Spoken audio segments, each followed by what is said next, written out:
Hey guys, Palsteron here, and today I'll talk about my day 2 update for the EA Ballista Elementalist. So after having really rough connection issues today, I actually was able to start playing the game. There was a few hiccups here or there, but in general, also cleaning at my chat, it's been going a little bit better. And yeah, the build has just been absolutely smooth sailing, no real hiccups, no nothing. Haven't been extensively dying or anything like that. You can play very safe against mercenaries, which is definitely a upside, especially early. And yeah, we've done the new quest line, all the new bosses, no spoilerinos. I'm not going to put it in the trailer or anything if you don't want to see that. I have 111 out of 115. First 2 void stones, second 2 we're going to get tomorrow. Tomorrow I'm expecting to also finish the favorite slots, basically everything, go 115 out of 115. Currently, we're level 93. And yeah, as you can see, we're prepping all the bosses for tomorrow. So then we're going to do that. But let's check out what I changed. Now, before anything, I'm going to quickly show you a map because I couldn't do that yesterday because of connection issues. And I can kind of show you the playstyle, the prolif and whatnot. 2 additional... Yeah, that's actually fine. Whatever. Okay, I just throw it in and we're going to go from there. So currently what I'm farming is Expedition plus actually blue altars. You have the very rare chance to get a divine altar, which I haven't hit yet. But since everybody's farming the red ones, the blue ones are actually quite expensive. They sell for like 2.3 chaos in bulk, which I'm sure will change, but right now that is kind of crazy, right? So I'm going to quickly show you this. Let's turn on the sound a little bit. All right, so the build, extremely smooth. I don't know why this is not on. Okay, I think everything's on. Yep, check. All right. You put down your ballistas, you move. I currently have a Merc that gives me haste. I actually swapped to determination from last time. It also has kinetic bolt, greater kinetic blast, LE weak flame ball. Is actually kind of popping off. I'll talk a little bit, or she's popping off. I'll talk a little bit more about that later. But yeah. So once you give a kineticist a wand, it will actually deal decent damage. Not really anything to write home about, but it is quite nice. A little bit of extra clear. But yeah, as you can see, I'm just moving. Everything's dying. Moving. Everything's dying. I would usually skip a rock, but let's quickly actually do it so I can show you how this is. I currently have no +2 projectiles. This is just the +1. And I think I can do everything here. So let's just pop it real quick. And let's see how it goes. I very rarely die. But basically, ever since I got my Bleed Immune Flask, it's kind of smooth sailing. So as you can see right here, everything is just dying. You want to kind of kite on the outskirts, and everything, as you can see, everything gets cleared. I couldn't really show it because I had to kite. But yeah, everything just gets deleted by the Ignite proliferation that has the AoE from the Flame Golem. But yeah. Other than that, definitely a big correction from last time. You don't need +2 projectiles, and you also don't really need the monsters cannot block. It is nice, don't get me wrong. I've had a few instances where I had to kind of redo the expedition, but as you can see right here, I mean, the build is just extremely smooth. Currently, I would say with everything in, it's really hard to say how much I invested. I would say probably 5-ish divines. Yeah, hard to say. A lot of it I found myself and whatnot. Usually I already have like 10 divines in, but is what it is. Let's try this Blade Caster. Okay, Frost Shield, Blade Vortex, Blade Fall of Tartarus. Okay, Bloody Warp. Whenever there's a warp skill, it might actually backfire. We'll see. I think this one's not worth anything. It is worth a little bit, okay? So we're actually going to try and yoink this one from him. Yep, let's see if this goes well or if I die or not. But some of these are obviously insane. So you put the ballistas down, and yeah, she wanted to jump on us, but it doesn't really matter. Yeah, it doesn't really matter. All right, bad filter because that didn't show up, but as you can see right here, we're pretty damn safe. And at this point, with Molten Shell plus Determination, not really all that much touches us. We're not doing the hardest content, right? But still, it's day 2. We're kind of chilling. Let's do that. And yeah, I mean, as you can see, smooth sailing.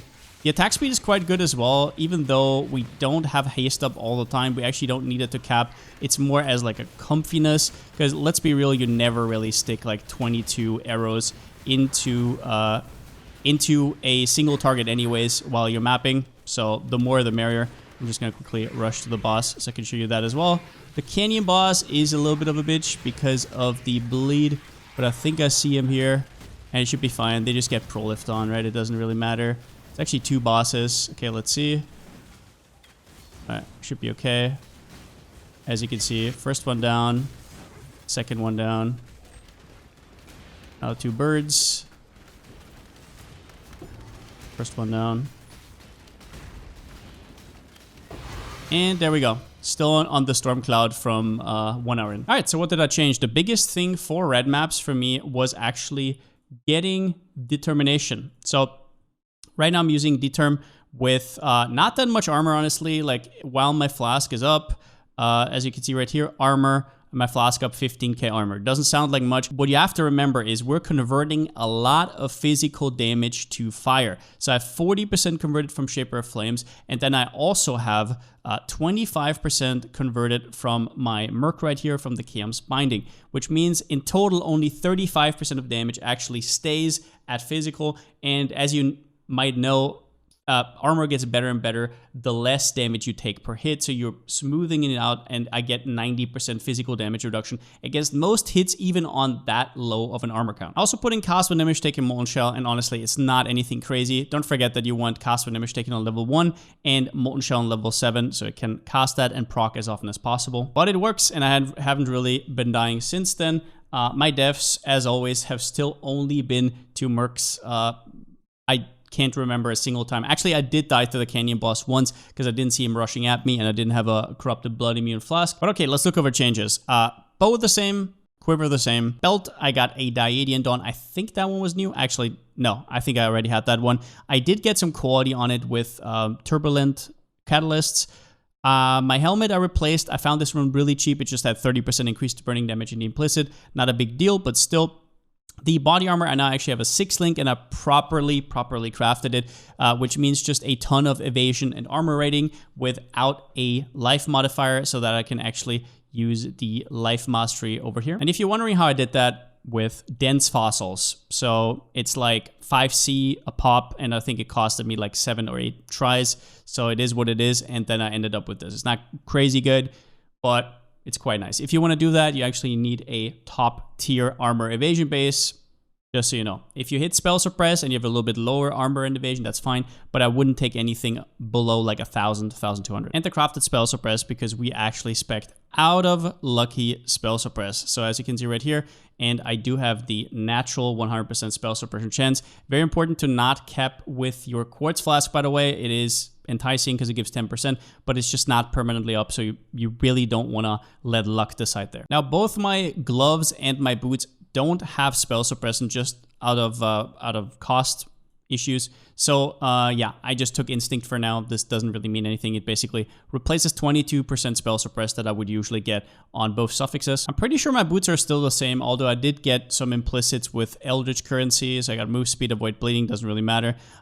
Very important on gloves. A lot of people have been asking this about the Ascendancy. So my last Ascendancy, I first took Shaper of Storms because I did not have exposure. It is quite nice. It's like enemies take 32% increased damage, but you really want to get Mastermind of Discord. It is overall, on average, more damage.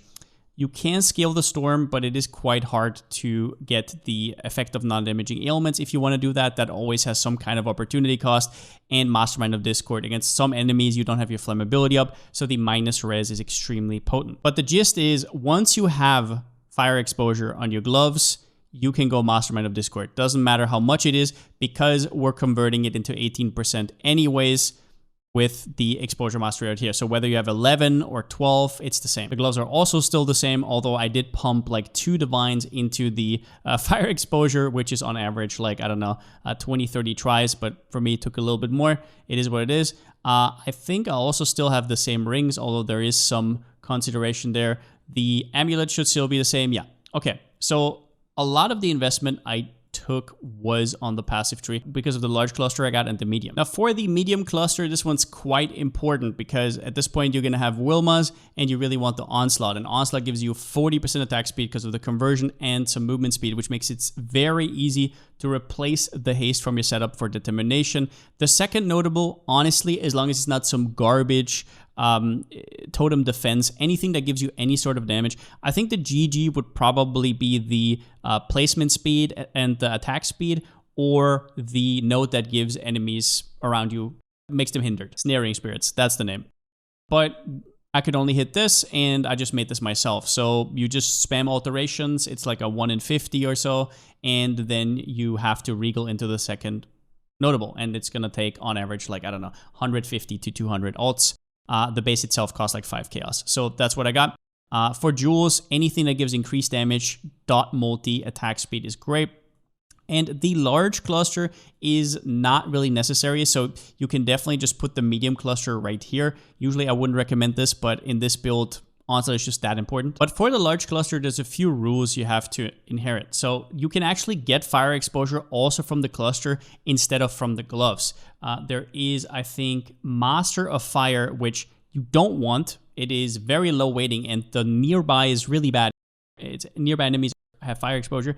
You want, if anything, corrosive elements. Fire skills have a percentage chance to apply fire exposure and hit. It's great. You have so many hits. It's always up immediately. It has a very low hit rate, but the best way to craft these is actually going for a low level cluster. So you want a fire cluster with 8 passives that is not higher than 67, because that way you are removing a lot of the different stuff, and all that remains is Smoking Remains, Prismatic Heart, Cremator, and Burning Bright. Now, Cremator is the only brick that you have out of these, because Cremator makes it so ignited enemies are destroyed. That is an issue because you will actually destroy the corpses, and then your corpse prolife doesn't work. You're also removing Doriani's Lesson, which you don't want. And in general, the fire cluster is not that big of a deal. This is the best Prismatic Heart plus Smoking Remains, but your next best is like 25% increased damage instead of 35, and the Smoking Cloud is also not that big of a deal. You can get blind later from a single tattoo. But what's important here is it's just very efficient to get these free nodes, get the extra clusters. If you're already using a medium, it is very rough not to use also a large. But that one can wait for now, and is something that I personally bought, just so you know, because I didn't want to leave it up to RNG. I bought this one for 3 divines. And it wasn't even really worth, because later I had to remove Breath of Flames, which is probably about as much damage as this, so I can get Instinct. It is what it is. I did also make some investments into the future. For example, Awakened Burning Damage, which will at some point get to level 5. I literally just bought this one, so it's gonna take a while, but probably in like 2 to 3 days. So at level 5, Awakened Burning Damage actually gives +1 to the fire skills that are supported by it, which is incredible. That's another 10-11% more damage. So the earlier you buy it, the better. I think they are currently around about 60 chaos or so, if I remember correctly. Yeah, 60-70 chaos.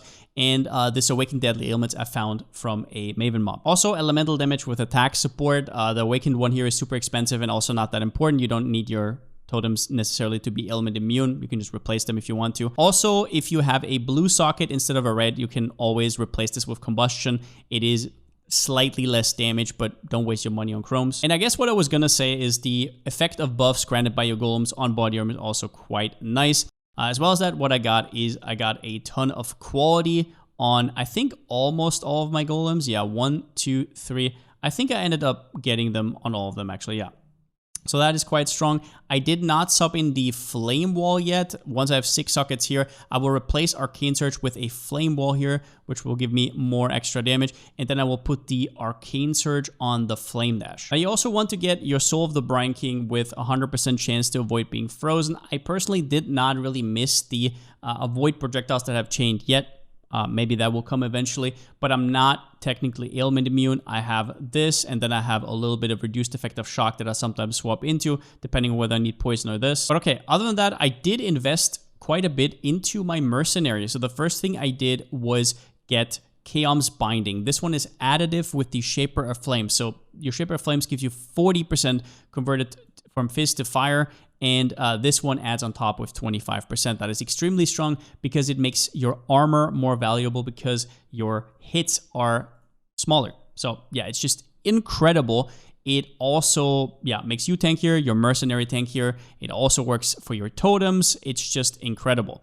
This one I think currently goes for like 50-ish chaos. If I remember correctly, let's remove this. The roll doesn't matter whatsoever, but trust me, this one is worth it. Do not delete your merc while you have this on. Always, before you delete a merc, check if you had anything on it. Then we have Legacy of Fury. All this does for the merc is it gives a good movement speed, but also nearby enemies are scorched, which makes it so they have 10% reduced elemental resistances, and with the effective scourge, that's actually 13. On top of that, big recommendation, go to stats and check your mercs resistances. So you want these resistances to be capped. If you can also get their Chaos Res a little bit up, my Kineticist currently is never dying in tier 16s. I've never seen it happen. So if I get the Chaos Res up, maybe that would help even more. But what I did is I just found so many good rings from mercs over time. I have 4 now, right? So I just have these 2 and I put it on every new merc that I find that I really like. As well as that, I put Shaper's Seed on. There are more offensive options, like for example, Xolf's Blood, which I currently couldn't afford, but I'm probably gonna buy soon. This one gives your nearby allies 4% life regen, which is nice for you, nice for your totems, but also for your golems. Like I said last time, the only real time where they die is with like stuff that hits them over time. They never get back up. I know some people set Convocation. I kind of don't have the gems set up for it right now. Then I also have Leercast, which just gives me 50% increased damage because I am a nearby ally. And other than that, just invest a little bit into your merc. So for example, I crafted this one. It costed me like, I think 50, 60 chaos to actually craft this one, which is kind of stupid in hindsight, but it was kind of fun. For her to do a little bit more damage, because she does have some damaging abilities, also haste. I would highly recommend to get a Kineticist because it is Strength, Dexterity, Int. I don't really know how it works, if there's more than Zeta, or how it works with tiers or zones or the different ones. I'm not really sure. But this means that this merc can wear everything. I had another merc where it couldn't wear this because it was evasion rating, couldn't wear this because it was evasion rating, and it was kind of awkward. This is just, yeah, very flexible. But yeah, that's about all I got for today. Tomorrow we're gonna finish all the bosses. Definitely check out the new ones. They're really, really cool. We're gonna unlock all the favorite slots, and then I'm slowly but surely gonna talk about how you can make some currency. But with that being said, hope you guys are enjoying the Leaguestart experience, even though maybe there's some crashes going on. Console players apparently can now play, so that's cool. But yeah, with that being said, since I still don't have a slogan, see you next time.